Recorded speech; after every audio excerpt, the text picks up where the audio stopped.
O Brasil é tão grande que temos diversos Brasis em um só território. Acredito que você já pensou isso ou já ouviu alguém utilizar essa expressão. E, diferente do que acontece muitas vezes, não é que o senso comum está certo? Bom, por mais que a afirmação faça sentido, falta explicar como esse Brasil se tornou e é Brasis. Quem irá nos ajudar a compreender esse fenômeno é o grande antropólogo Darcy Ribeiro. Darcy, que viveu entre 1922 e 1997, é um dos principais antropólogos brasileiros.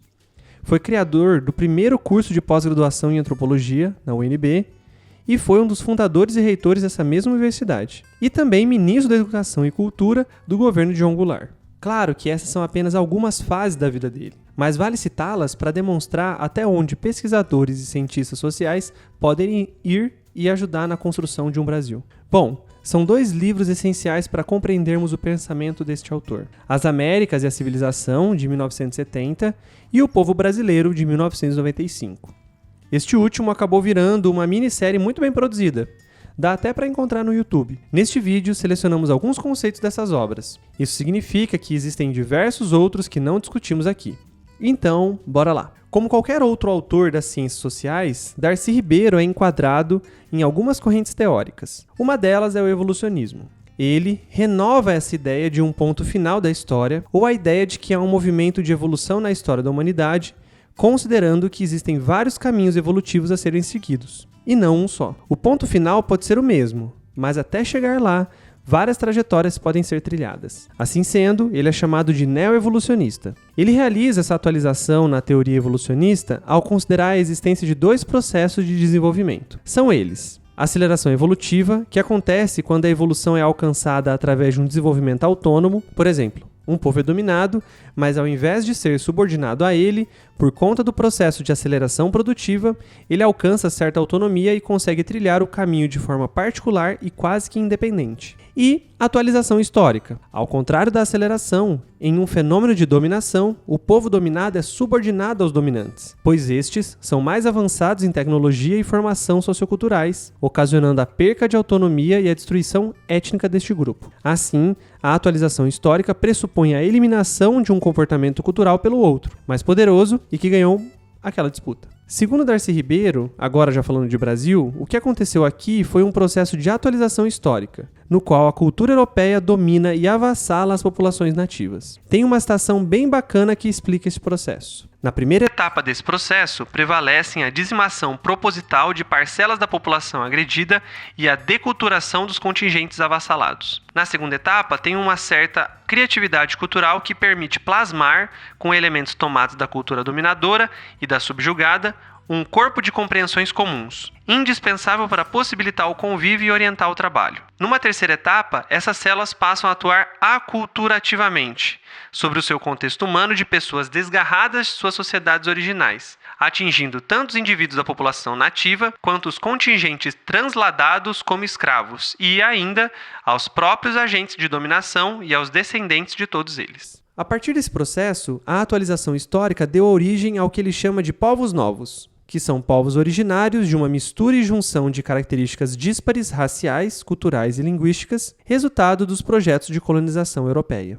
Contudo, esses povos novos é como se fosse um subproduto da colonização, pois isso não estava nos planos. E como se dá esse surgimento? Claro, pessoal, com sexo. Ou, se não quiserem utilizar essa expressão, segue uma mais chique: intercurso sexual interracial. O que queremos dizer, a partir das ideias de Darcy Ribeiro, é que a atualização histórica pela qual passam as populações nativas do nosso território, com a miscigenação, permite o surgimento de um povo novo. E como é esse povo novo? Aqui entra então a questão massa de Darcy Ribeiro.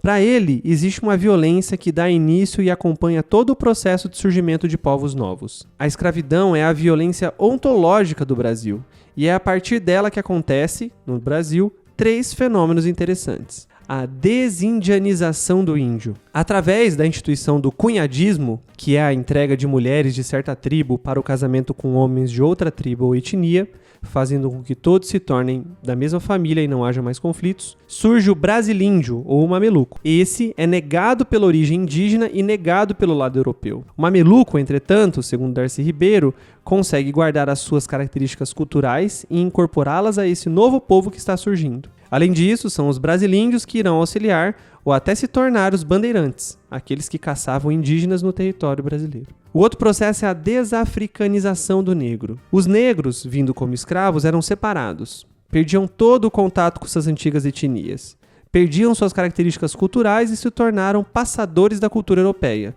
tanto para sobreviver como para ensinar os que chegavam. Já a miscigenação, criando o mulato, também vinha de uma negação, da mãe, que era escrava e ela não queria, do pai, que era europeu e não aceitava. Por último, a deseuropeização do branco. Os nascidos no Brasil não eram vistos como europeus. Assim, eram negados pelos brancos de lá e não se aceitava misturar com os nativos daqui. O que Darcy quer explicar com tudo isso? Há um processo de rejeição e negação na criação deste povo novo que está surgindo no solo brasileiro. Dependendo da matriz originária, ambos brasileiros advindos desse processo de miscigenação se sentiram excluídos, abandonados, estigmatizados, segregados. Só que é a partir dessa realidade excludente que o brasileiro criará algo. Começa a surgir uma identidade da separação. O que resta para esse povo novo é se integrar e unir em torno de algo.